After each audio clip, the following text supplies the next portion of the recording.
fait comment? T'as fait comment? T'as fait comment? T'as fait comment? Hello, comment ça va? Moi je vais bien parce qu'on est de retour avec un nouvel épisode de T'as fait comment? Dans cet épisode, je vais vous montrer comment faire une pub stylée pour Pepsi. Pourquoi je vais faire cette vidéo là? Très simple, parce que vous êtes nombreux à m'avoir demandé comment j'ai fait la vidéo de Pepsi. Et enfin vous avez compris le concept des vidéos T'as fait comment? Il suffit juste de me dire Billy, t'as fait comment?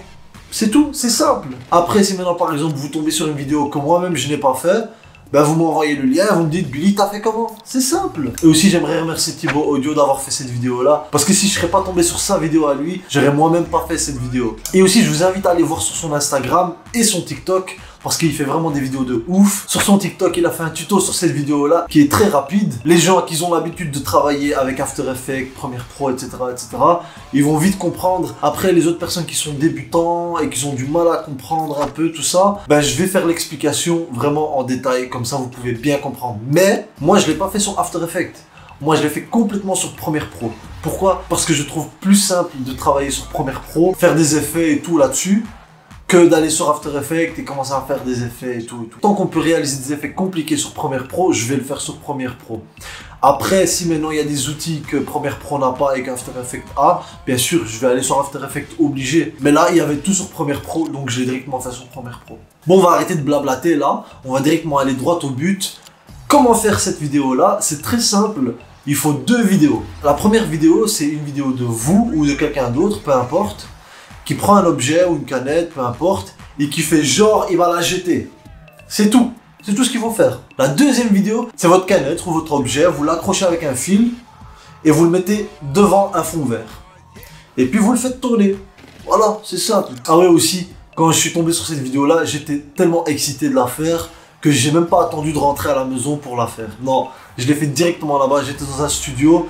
Il n'y avait pas de fond vert dans ce studio là, mais il y avait un coussin vert, donc c'est ce que j'ai utilisé. Et j'ai aussi utilisé de la file de pêche, je l'ai accroché au truc de la canette là, le truc avec quoi tu vas ouvrir ta canette, ben je l'ai accroché là-dessus, tac, et puis je l'ai fait tourner, c'est simple.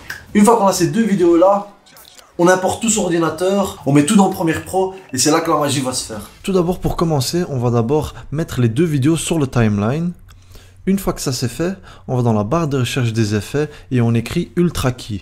On glisse l'effet Ultra Key dans la vidéo de la canette et à l'aide de la pipette, on sélectionne le vert pour effacer le fond vert. Bon après je vais pas vous expliquer en détail comment utiliser le fond vert parce que ça prend beaucoup de temps, je le ferai dans une autre vidéo.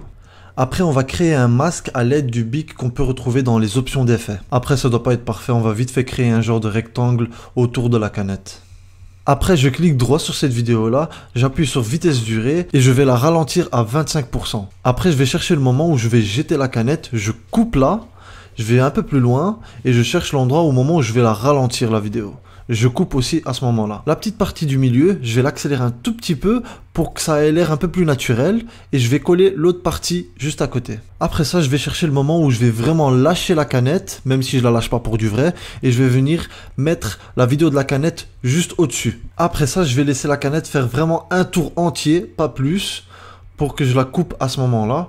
Et puis je vais l'accélérer jusqu'à ce qu'elle arrive soi-disant devant la caméra. Et puis je vais venir coller l'autre partie. Comme on peut voir là, ça va de vite à lent. Et puis la partie qui est en dessous, qui dépasse, je vais venir la raccourcir pour que les deux vidéos finissent en même temps. Et puis je vais sélectionner les deux parties d'en haut et je vais venir imbriquer tout ça. Je vais dans la barre de recherche des effets et j'écris transformation. Et puis je vais venir glisser cet effet là dans la vidéo qu'on a imbriquée. Et puis je vais décocher l'angle d'obturateur, je la mets à 300 pour avoir du flou de mouvement au moment où on va animer la canette. Et puis je vais chercher le moment où la canette commence à ralentir. Je vais appuyer sur la petite horloge de la position, l'échelle et la rotation. Et puis on revient au tout début de la vidéo de la canette et là-bas aussi on va rajouter des points en appuyant sur les petits diamants. Donc au tout début de la vidéo de la canette, on va essayer de la rapetissir et de la faire bouger jusqu'à ce qu'elle arrive dans mes mains et qu'elle a la même forme que la canette que j'ai vraiment dans ma main. Et puis quand on fait jouer la vidéo, on voit qu'elle passe de ma main à devant la caméra comme si je l'avais jeté. On va venir sélectionner toutes les vidéos qu'il y a en dessous, on va les imbriquer et puis on va dans la barre de recherche des effets et on va écrire flou gaussien. On prend cet effet-là et on le glisse dans la vidéo qu'il y a en dessous. On va cocher, recopier les pixels du contour et on va refaire exactement la même chose qu'on a fait là tantôt. On va animer le flou. Donc c'est comme si le focus restait toujours sur la canette et que le fond devenait flou. Et on va mettre le flou à 50%.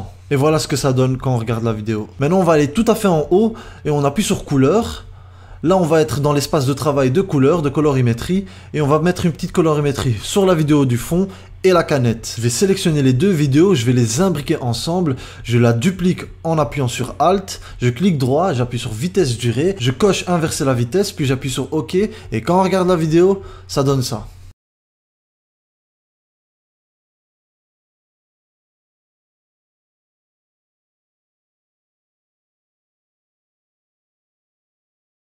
Voilà, la vidéo est finie. Comme vous l'avez vu, elle est un peu plus compliquée que les autres vidéos que je fais. C'est, on va dire, du level un peu plus high. Mais voilà, on va pas toujours rester à la base, de chez la base, tu vois. On va à chaque fois progresser pour faire des effets de plus en plus compliqués. Après, il y a d'autres effets qui sont super stylés, mais qui sont pas compliqués du tout, et qui sont super simples à faire. Et après, voilà, quoi. Il faut savoir faire les deux. J'espère que vous avez aimé cette vidéo-là. Moi, j'ai kiffé la faire comme d'habitude. Si vous avez aimé cette vidéo-là, mettez un like. Abonnez-vous si ce n'est pas déjà fait. Activez la cloche pour recevoir des notifications pour des vidéos futures. Et on se retrouve la semaine prochaine, même jour, même heure.